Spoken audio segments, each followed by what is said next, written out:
Stay positive, work hard, and make it happen. Namaskar, welcome to Next IS. I hope you are doing well. In this video, we are going to cover major headlines of the Hindu, Indian Express, and Press Information Bureau. So, without wasting any time, let's start today's discussion. And here, first article talks about cloud band, which is a continuous formation of clouds that extends over a large area. A recent study shows that strength of cloud band plays a key role in the movement and intensity of rainfall during the monsoon. Here you must know that monsoons are crucial for India because they provide 80% of its annual rainfall, which supports drinking and irrigation. Monsoon's wet and dry spells are influenced by the boreal summer intra-seasonal oscillation, which brings a cloud band from the equator to India. Previous theories suggested that cloud band always propagates northward regardless of its strength, but recent study disproved this, and it shows that a weak cloud band at the equator cannot propagate northward. Next article is related to MGNREGA, and it is in the news because recently Ministry of Rural Development issued guidelines to address the high rate of deletion of job cards under the MGNREGA.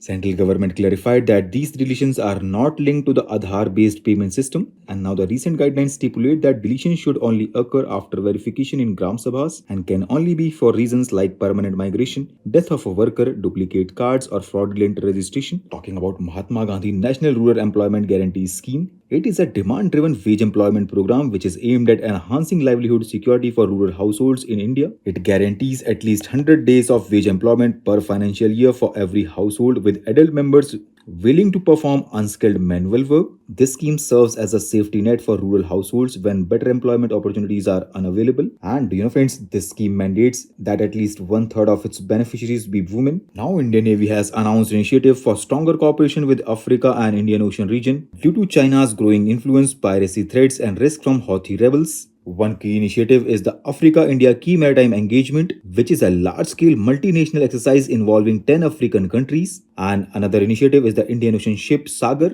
where INS Sunaina will be deployed to the Southwest Indian Ocean region from April 5th to May 8th with a combined crew from Indian and African personnel from 9 countries. The ship will conduct port calls and joint surveillance of exclusive economic zones of countries like Tanzania, Mozambique, Mauritius, and Seychelles. Next article focuses upon food wastage and its impact. And it is in the news because United Nations Environment Programme's 2024 Food Waste Index report highlighted that globally 1.05 billion tons of food were wasted in 2022, which represent 20% of all food available to consumers. Here, India ranks among the top contributors with significant household waste despite its large food production, and factors like overpurchasing, poor meal planning, and inadequate storage contribute to this issue. Food waste has severe environmental impacts, including high resource consumption and methane emissions from landfills, which contributes to climate change. In India, food waste account for 10 to 12% of municipal waste, and despite being a major producer, India struggles with hunger with 78 million tons of food discarded annually while millions go hungry.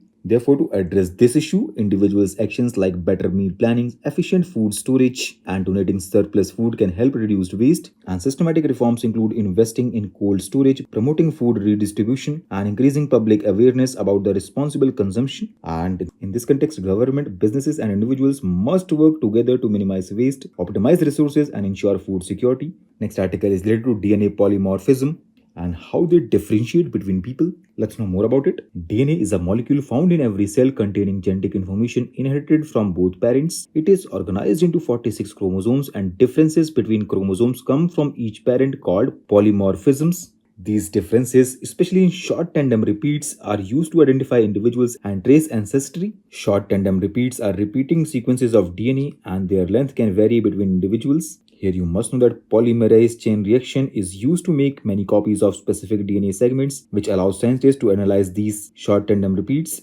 And now the Supreme Court has established a national task force led by Justice S. Ravindra Bhatt to address student mental health issues and prevent suicides in higher educational institutions. The task force will assess the causes of student suicides, including academic pressure, discrimination, and mental health stigma, and it will review the effectiveness of existing legal and institutional frameworks. It will also recommend measures to create a more supportive academic environment. So, with this, let's conclude today's discussion. Thanks for listening, and for regular updates, you can follow us on various social media platforms.